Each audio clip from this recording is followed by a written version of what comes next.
पति के चरण में लक्ष्मी जी कहाँ बसती हैं? भगवान विष्णु जी के चरण के पास हमेशा उनको सेवा करती हैं, उनको पांव दबाती रहती हैं। तो आप क्यों नहीं करते मेरी मैया? आपका स्थान तो उनके चरण में है। पति के चरण में जीवन अर्पित,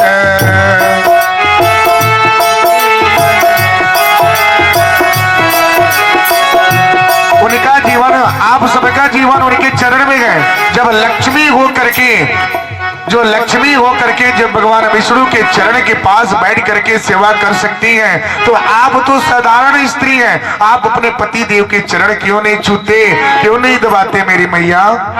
ये करना चाहिए, ये आपका कर्तव्य है। ऐसा करने से आपका संस्कार और अपने कर्म को ऊंचा स्थान मिलता है।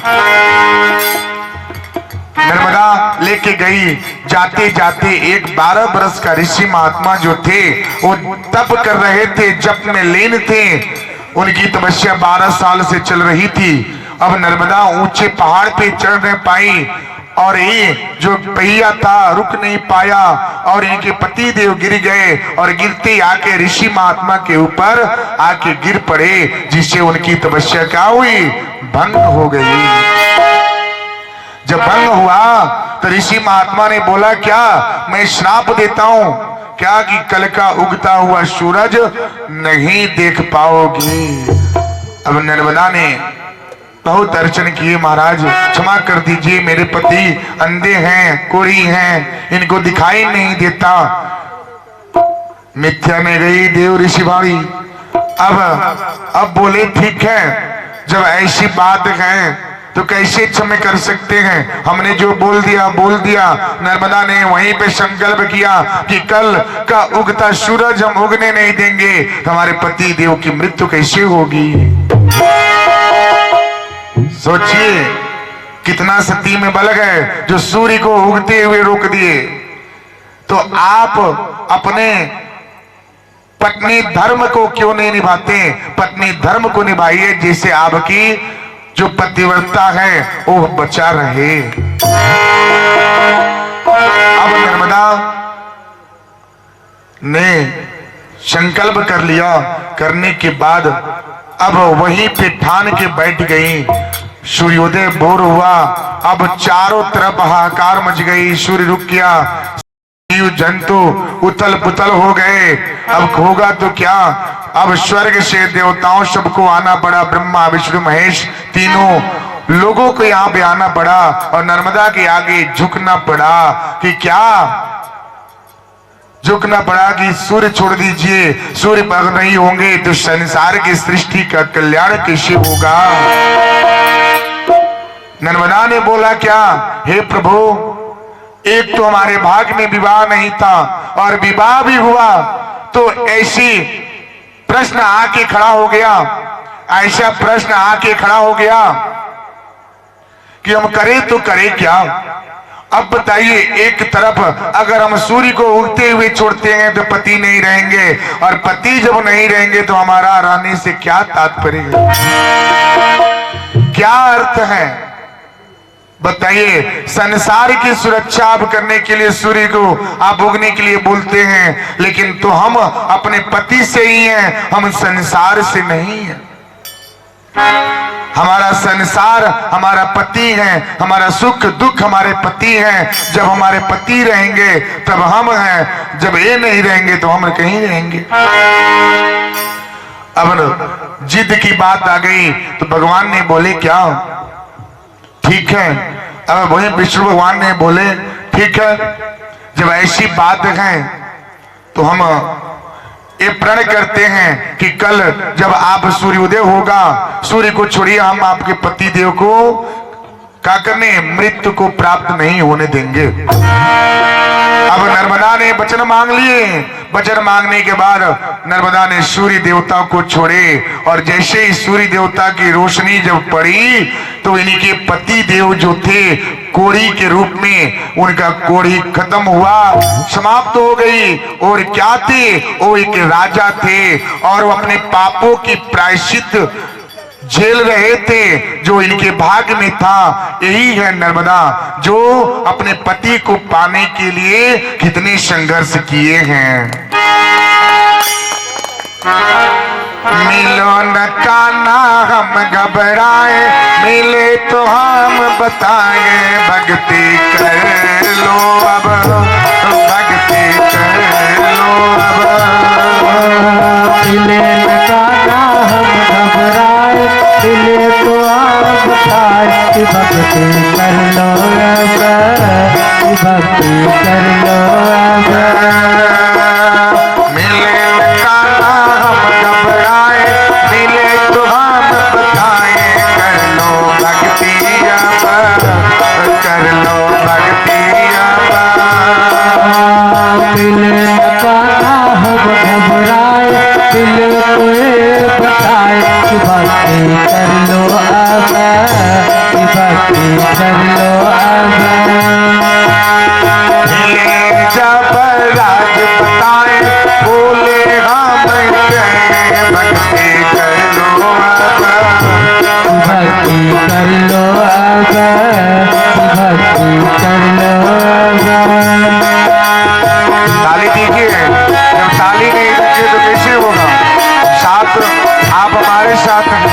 हम आपके साथ तभी होंगे जब आप जुड़े रहेंगे।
सब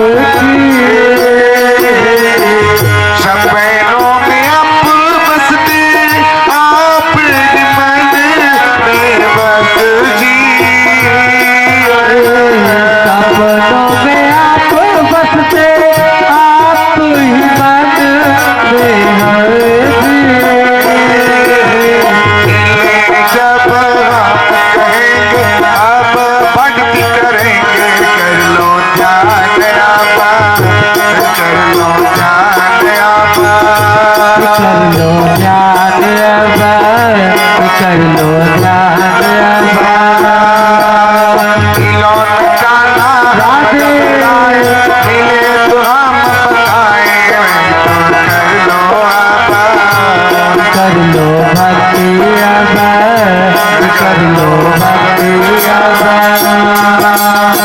लौट जाना जब आए मिले तो हम बताए कर लो भक्ति आप, कर लो भक्ति अब, कर लो भक्ति अब।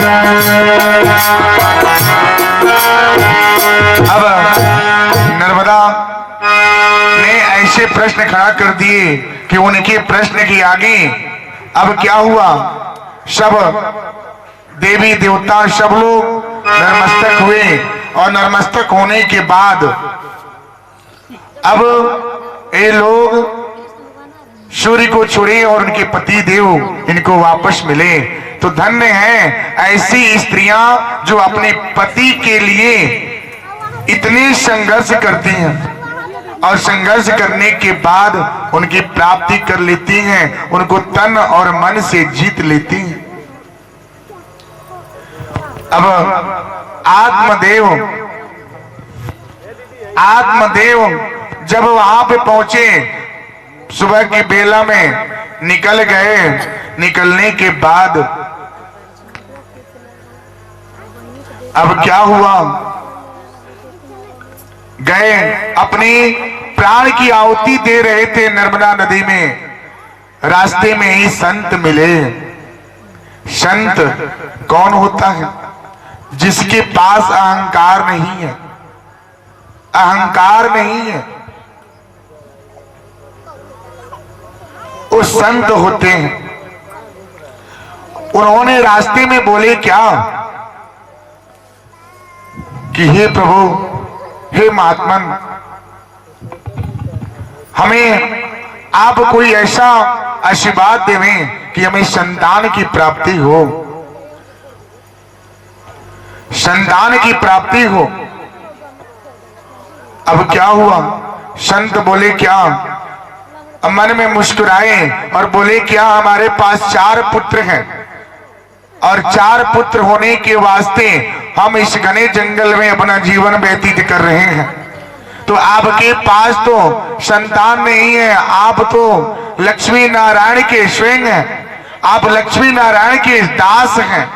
आपको अच्छा है कि उनकी सेवा करने का अवसर मिला है। संतान से क्या होता है, गति नहीं मिलता ना। संतान होने से शरणागति का मार्ग नहीं होता, ये वहीं तक साथ देता है। कहां तक, जहां तक मुख अग्नि तक साथ दे, उसके बाद साथ छूट जाता है। संतान से शरणागति नहीं होता। आपके पास 4 नहीं, अगर 6 भी हो जावे उससे शरणागति नहीं होता। वो तो संसार को चलाने के लिए ये प्रकृति ने, लक्ष्मी नारायण भगवान ने ऐसे फल को दिया है। संतान नहीं है तो सृष्टि कैसी चलेगी। अब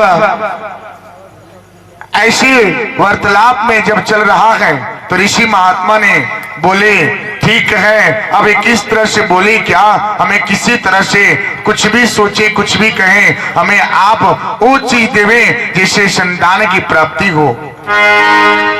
अब संत महात्मा ने क्या किए, उनको अपनी सिद्धि के बल पे एक फल देते हैं और बोले क्या, ये ले जाकर के अपने पत्नी को खिला दीजिएगा जिससे संतान की प्राप्ति होगा।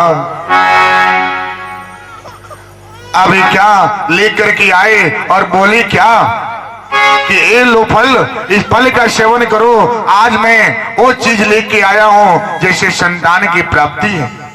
अब धुंधली के पास संतान नहीं था।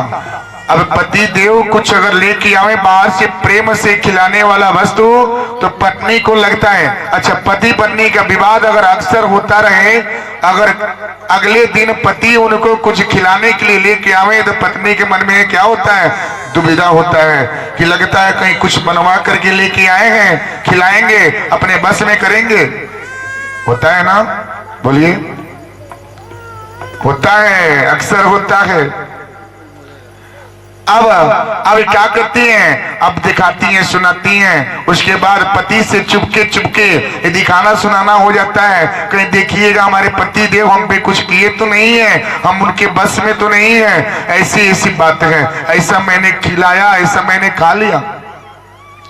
पति के हाथ से आप क्या कुछ भी खावें, प्रेम है। जैसे कैसे आप देखें, एक मीराबाई का नाम सब लोगों ने सुना है, उनके पति राणा जी थे, उन्होंने विष का प्याला पिलाया, फिर भी मीराबाई को कुछ नहीं हुआ, क्योंकि वो भगवान जी के भक्त थी। अब ऐसे ही अब ये फल लेके गए। अब ये धुंधली बोली क्या, किससे पूछो, किससे कहूं, कौन है। अब फल अब अपनी बहन के पास संकेत कर दी क्या कि अरे बहन, आज आपकी बहनोई ने ऐसे ऐसे फल लाए हैं और बोले क्या इसको सेवन करो, संतान की प्राप्ति हो जाएगा। अब ये बहन बोली क्या, ऐसी छोटी सी बात, एक काम करो, ये क्या अक्सर होता है, देखिए बहनों में ऐसे ही प्रेम होता है, अपना दुख एक दूसरे से शेयर करती हैं, बता देती हैं, लेकिन तीसरा कोई नहीं जानता है, घर का कोई नहीं जाने, बस बहन बहन का ही प्रेम रह जाता है। अब उनसे बताने के बाद अब बोली क्या कि अरे बहन, एक काम करो, हम क्या हैं, गर्भ से हैं और हम 8वां महीना चल रहा है, ठीक 1 महीना प्रतीक्षा में है। आप एक काम करो कि गर्भ होने का आप क्या करो, नाटक करो, कुछ दिन नाटक करो गर्भ होने का, बोल दो अपने पति देव से मैं क्या हूं, गर्भ से है, ऐसी ऐसी भावना से करो। अब पति देव अब बात तो जरूर मानेंगे। अब ऐसी बात आ गई, बहन ने उनको बता दिया और बोली क्या कि 9 महीने के बाद जो हमारा संतान होगा वो चुपके से लाकर तुम्हें दे दूंगी मैं, इसे पालन पोषण करना। ऐसा होता है ना। अब क्या हुआ, अब वही फल, अब जब इनको गुरु मंत्र मिल गया, जब मंत्र इनको मिला, वो फल ला जा करके वो क्या हुआ, गाय को खिला दी,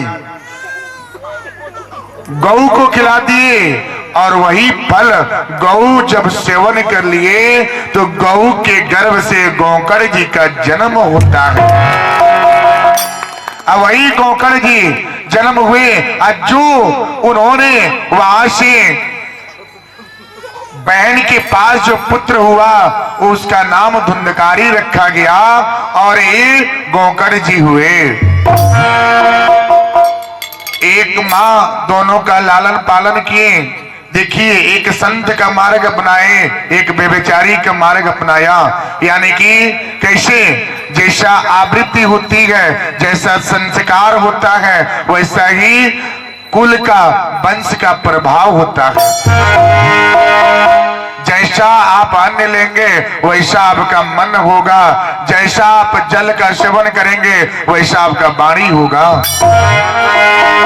अब धुंधकारी अब तो दूसरी का अपने के बहन के घर से आया, आने के बाद वहां से जब आ गया, आने के बाद इन दोनों का पालन पोषण होता है। गोकर्ण जी गऊ के गर्भ से जन्म लिए। गऊ का गर्भ कितना सीधा साधा, गऊ कैसी होती है, इतना सीधी होती है कि जहां पे आप उनका रस्सी बांधिए वहीं पे खड़ी रहती हैं, वहीं पे रहती हैं, न इधर जाती न उधर जाती। उनके गर्भ से जन्मे गोकर्ण जी का स्वभाव तो गऊ के समान होना चाहिए, और गऊ के समान उनका संस्कार और स्वभाव था। इस अभी क्या धुंधकारी का तात्पर्य क्या है, उसका अर्थ होता है क्या, व्यभिचारी करना। चोरी लूट पाट बेविचारी, वो है धुंधकारी। अब ये धुंधकारी अब राजा के घर पे राज दरबार का कार्य करता है और मदिरा का सेवन करता है। मदिरा की बात आई है, मदिरा का सेवन करता है। मदिरा का सेवन करने वाले क्या है? मदिरा का सेवन न करें। मदिरा अब सेवन अभी क्या हुआ करना शुरू कर दिया। जो भी धन कमाता था नर्तकी पे नौछावर करता था। नर्तकी समझते हैं? नर्तकी जो राज दरबार में नर्तकियां हुआ करती थी, राज दरबार में नर्तकी थी और नर्तकियों पे पूरा धन नौछावर होता था। अब एक दिन नर्तकियों ने विचार किया क्या कि ऐसे रोज रोज चलेगा तो कैसे होगा, कैसे होगा। एक दिन राजा हमें क्या करेंगे, राज से निकाल देंगे तो हम कहां जाएंगे। अब ऐसे विचार इन्होंने सुन के कर लिए। जीवन तो बार बार मिलता है, ये क्या बार बार आने की संभावना नहीं है ना मेरी भैया। जीवन बार बार नहीं मिलता, ये जीवन एक ही बार मिलता है। बहुत ही कर्म करने के बाद ये आपने जीवन को पाया है। इस जीवन को ऐसे जीजिए, ऐसे जी लीजिए, ऐसे ढंग से दीजिए कि ठाकुर जी आप पे कृपा बनाए और ये शरीर जब अंत गति में जावे तो आपको क्या शरणागति का मार्ग बने। अब धुंधकारी ऐसे विचारधारा जाता था। नर्तकियों ने विचार किया कि आज क्या करेंगे, इनका अंत कर देंगे।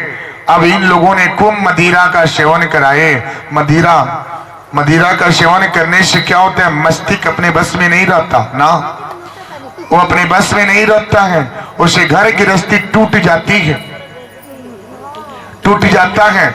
एक अब ऐसी विचारधाराएं आती है कि ऐसे ही एक जो पुरुष पर एक मैबा के पर में रहते हैं उनका जीवन बहुत ही क्या होता है, दुर्भाग्य होता है। भाग्य नहीं दुर्भाग्य। जो एक पराये विचारधाराओं से मैबा के माया में पड़ जाते हैं उनका जीवन अंधकार हो जाता है, अंधकार हो जाता है। ऐसा ही जीवन एक जगह पे आया।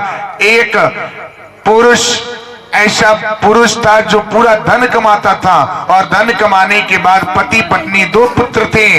दोनों का जीवन खुशहाल व्यतीत होता था। इन दोनों में तीसरे का प्रवेश तब होता है जब पति और पत्नी के रिश्ते में दरार होता है। जब पति और पत्नी के रिश्ते में दरार होगा तो तीसरे का प्रवेश होगा। जब तीसरे का प्रवेश होगा तो आपका जीवन अंधकार होगा।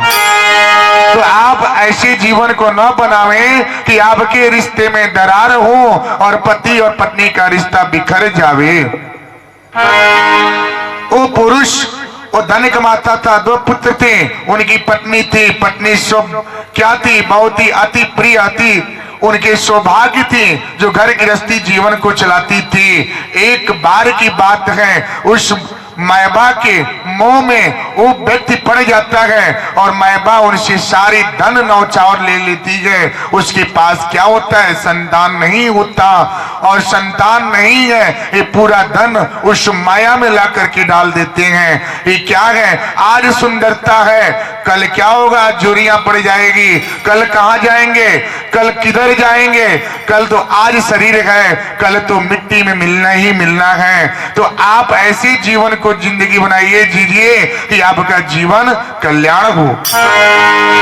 अभी पूरा धन दूसरों में लुटाता था। एक बार ओ मैबा ने बोला क्या कि आप हमारे लिए क्या कर सकते हैं, ये बताइए। उन्होंने बोला कि जो चाहे तो मांगो, ये धन आपका है, ये शरीर आपका है, जो चाहे तो कहो, हम सब कुछ नौछावर करेंगे। उन्होंने बोला कि जाइए अपने पुत्र का आप क्या करें, गला रेत दीजिए और उनका सिर लेके मेरे पास रखिए। अब देखिए अब पुत्र की गला मांग रही है। ओ मैबा अभी आने के बाद सोची क्या मेरे पास 2 पुत्र हैं, अगर एक पुत्र की गला रेत देते हैं तो एक तो रहेगा। उसके बाद वो व्यक्ति ने अपने पुत्र की गला रेत डाला और रेत डालने के बाद इनकी धर्मपत्नी जो थी, पत्नी और धर्मपत्नी में अंतर होता है। बात आया, देखिए पत्नी और धर्मपत्नी में अंतर है। पत्नी कौन होती है, धर्मपत्नी कौन होती है? जो धर्म के मार्ग पे रहे, जो धर्म के मार्ग को अपनाए, जो धर्म के मार्ग को कभी बिछड़े नहीं, वो धर्मपत्नी होती है। पत्नियां तो कभी भी बिछड़ जाती है, कभी भी क्या फिसल जाती है, लेकिन धर्मपत्नी कभी नहीं फिसलती मेरी माँ। अब ए मायबा के चक्कर में अपने पुत्र का वध करके सिर काट करके ले जा करके दिए। उन्होंने बोला जब तुम अपने पुत्र का, जब आप पिता बन करके अपने पुत्र का नहीं बने तो हमारे साथ जीवन कैसे जियोगे? अब उन्होंने वहीं से परित्याग किए, सारी धन को तो ले लिया, एक ही पुत्र बचा था और एक पुत्र को बीमारी लग गई, वो भी पुत्र इनके हाथ से बिछड़ गया। इनके जीवन में अंधकार ही अंधकार हो गया। मिलती है जिंदगी में भक्ति कभी कभी, मिलती है जिंदगी में भक्ति कभी कभी, मिलती है जिंदगी में भक्ति कभी कभी, मिलती है जिंदगी में भक्ति कभी कभी, कान्हा की भक्ति जीवन कभी कभी, कान्हा की भक्ति जीवन कभी कभी, मिलती है जिंदगी में भक्ति कभी कभी, मिलती है जिंदगी में भक्ति कभी कभी।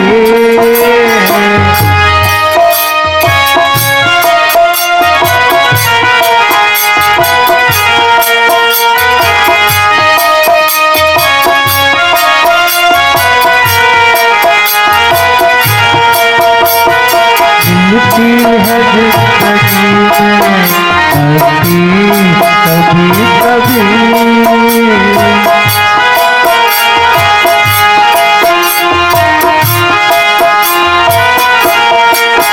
घबरा के तन नचो दुख के सवाल पे, घबरा के करना छोड़ दुख के सवाल पे, घबरा के तन नचो दुख के सवाल पे, घबरा के करना छोड़ दुख के सवाल पे, राहें तेरी राहें तेरी चलना संभल संभल के, आए तेरी चलना संभल संभल के, राहें तेरी चलना संभल संभल के, राहे है तेरी चलना संभल संभल के, मिलती है जिंदगी में भक्ति कभी कभी, मिलती है जिंदगी में भक्ति कभी कभी। अब देखिए वो उस माया में पड़ करके अपने पूरे परिवार का जीवन अंधकार कर दिया। तो आप ऐसे न करें कि आप अपने मार्ग से न फिसलें। जो आपको बनाया गया है पति और पत्नी के रिश्ते, उस रिश्ते को बना के रखें, धर्मपत्नी की मार्ग को बना करके रखें। अब अभी क्या हुआ, धंधकारी को मदिरा का सेवन करा करके अब नर्तकियों ने फांसी लगा करके महल से बाहर कर दिया, फिर भी उसकी मृत्यु नहीं हुई। बुरे कर्म करने वाले की शरणागति नहीं होता ना। बुरे कर्म जो करते हैं उनकी शरणागति जल्दी नहीं आती, मौत नहीं आता। फिर भी उसके बाद धुंधकारी को उनके मुख में जलते हुए कोयला डाला गया और डालने के बाद उनकी मृत्यु इतनी दर्दनाक तौर से हुई। उसके बाद अब क्या हुआ, खबर हुई राज दरबार में। राजा ने अब बुलाए, ये कौन है? पता चला कि गौकर्ण जी का ये भाई है। गौकर्ण जी को बुलाया गया, गौकर्ण जी आए, इनको सत्कार किए, इनको मुखाग्नि किए, उसके बाद कर्मकांड किए। कर्मकांड कर देने से शरणागति नहीं होता। कर्मकांड तो आपका करना धर्म है, इससे पितृ प्रसन्न होते हैं। कर्मकांड करने से शरणागति नहीं होती, शरणागति होता है पिंडदान करने से। पिंडदान करने से शरणागति का मार्ग बनता है मेरी मां। अब गौकर्ण जी रास्ते में गए, देर रात हुआ, सत्संग करके लौटे थे। अब धुंधकारी की जो आत्मा थी, प्रेत योनि, जो मैंने कल बोला सूक्ष्म शरीर होता है, वो सूक्ष्म शरीर ही आपको पाप पुण्य का मार्ग बनाता है। अब धुंधकारी अब क्या हुआ, आत्मा बन करके रास्ते में अब भटक रहा है। एक बूंद जल के लिए भटक रहा है, क्योंकि उसका गति अच्छा नहीं है, क्योंकि उसने मदिरा का पान करके नर्तकियों पे धौम नौछावर किया था। अब वहीं से रास्ते में गौकर्ण जी आए और ये बोले क्या, अरे भाई ठहर जाओ, ठहर जाओ।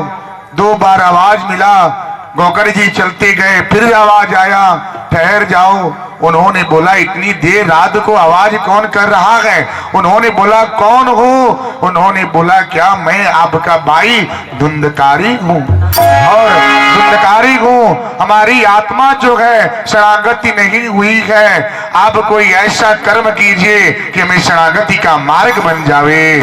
उसके बाद गौकर्ण जी ने बोला मैंने तो कर्मकांड कर दिए, श्राद्ध कर्म कर दिए हैं, शरणागति तो होना चाहिए। उन्होंने बोला कि ना, शरणागति नहीं हुआ है, हमारी जो आत्मा है भटक रहा है।